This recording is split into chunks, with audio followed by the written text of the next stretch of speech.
गाहे बगाहे बात उठते रहती है कि मुसलमान राजा बाहरी थे जिन्होंने हिंदुस्तान को अंग्रेजों से पहले गुलाम बना लिया। पर इन सब में एक मुसलमान राजा है जिसके नाम पर कभी इस तरह की आवाज नहीं उठी। उसे लोग गर्व से याद करते हैं। शेर शाह सूरी नाम था इस राजा का। बिहार के लोगों के लिए तो शेर शाह का नाम बहादुरी का प्रतीक है। ऐसा क्या था इस बादशाह की मौत के 470 साल बाद भी इसे सम्मान की नजर से देखते हैं। नमस्कार दोस्तों, मेरा नाम निधि है। आपका मेरे चैनल में स्वागत है। शेर शाह का जन्म 1486 के आसपास बिहार में हुआ था। हालांकि इनके जन्म वर्ष और जगह दोनों को लेकर मतभेद है।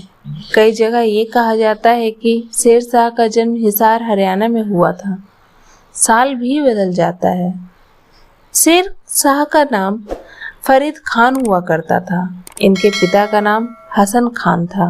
हसन खान बहलोल लोधी के यहाँ काम करते थे। शेर शाह के दादा इब्राहिम खान सूरी नरनौल के जमींदार हुआ करते थे। नरनौल में इब्राहिम का स्मारक भी बना है। ये लोग पश्तून अफगानी माने जाते थे।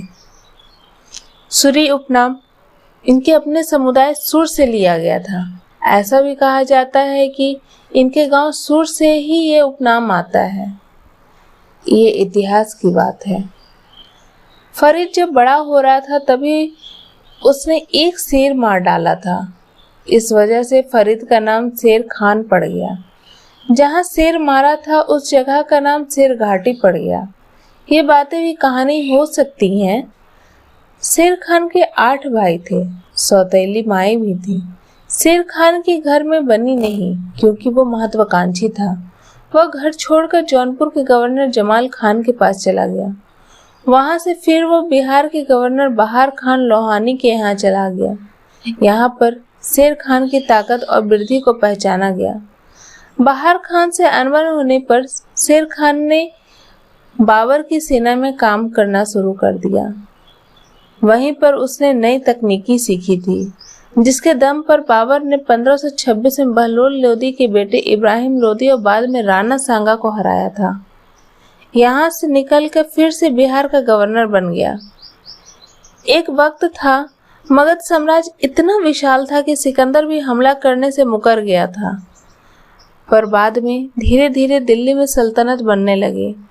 शेर खान ने जब बिहार की कमान संभाली तो कोई भी बिहार को पावर सेंटर मानने को तैयार ही नहीं था। शेर खान ने अपनी ताकत बढ़ानी शुरू कर दी। अपनी सेना तैयार करने लगा। 1538 में शेर खान धीरे धीरे अपने कदम बढ़ाने लगा। बाबर की मौत के बाद हुमायूं बादशाह बन गया था। मुगल हिंदुस्तान छोड़कर वापस नहीं गए थे। जब हुमायूं बंगाल रवाना हुआ तो शेर खान ने उससे लड़ने का मन बना लिया। 1539 में बक्सर के पास चौसा में दोनों भिड़ंत हुआ। हुमायूं की जान बचाकर भागना पड़ा। 1540 में फिर दोनों की भिड़ंत कन्नौज में हुई। वहां भी हुमायूं को हारना पड़ा। बंगाल, बिहार और पंजाब तीनों छोड़ के हुमायूं देश से ही भाग गया। शेर खान ने दिल्ली में सूर्यवंश की स्थापना कर दी। धीरे धीरे उसने मालवा, मुल्तान, सिंध, मरवाड़ और मेवाड़ भी जीत लिया। अपना नाम शेर शाह रख लिया।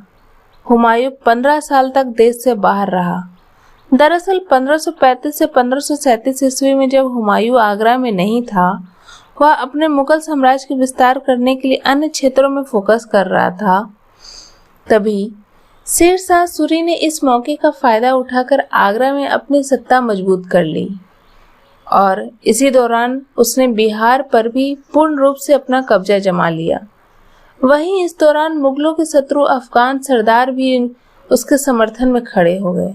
लेकिन शेर शाह एक बेहद चतुर कूटनीतिज्ञ शासक था जिसने मुगलों के अधीन रहने की बात करते हुए उसने सत्ता से उखाड़ फेंकने के लिए बड़ी खूबसूरती के साथ षड्यंत्र रचा। इसके बाद 1538 ईस्वी में एक तरफ जहां मुगल सम्राट हुमायूं ने चुनार के किले पर अपना अधिकार जमाया, वहीं दूसरी तरफ शेर शाह ने भी रोहतास के महत्वपूर्ण और शक्तिशाली किले पर अपना अधिकार कर लिया। एवं उसने बंगाल को निशाना बनाया और इस तरह शेर शाह बंगाल के गौड़ क्षेत्र पर अपना अधिकार जमाने में कामयाब हुआ। साल 1539 में बिहार के पास चौसा नामक जगह पर हुमायूं और शेर शाह सूरी की मजबूत सेना के बीच कड़ा मुकाबला हुआ। इस संघर्ष में हुमायूं की मुगल सेना को शेर शाह की अफगान सेना से हार का सामना करना पड़ा।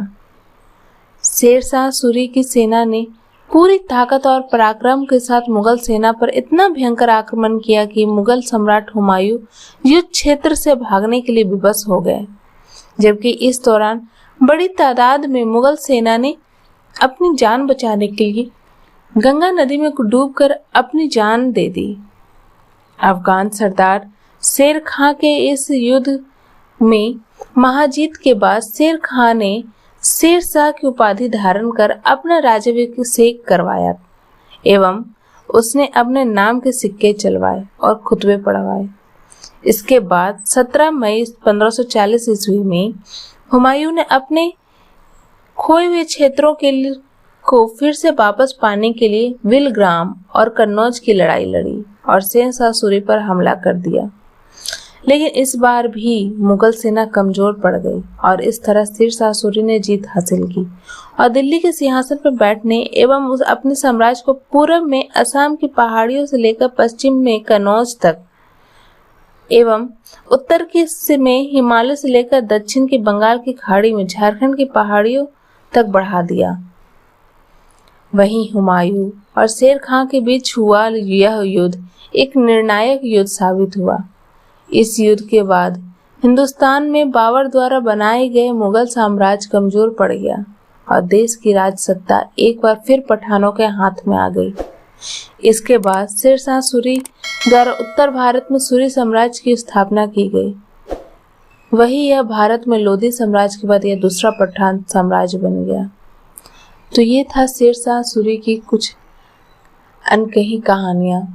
इसी तरह की और भी इतिहास से जुड़ी और भी रोचक कहानियां मैं आपके साथ लेके आऊंगी। आप मेरे साथ बने रहें। नमस्कार।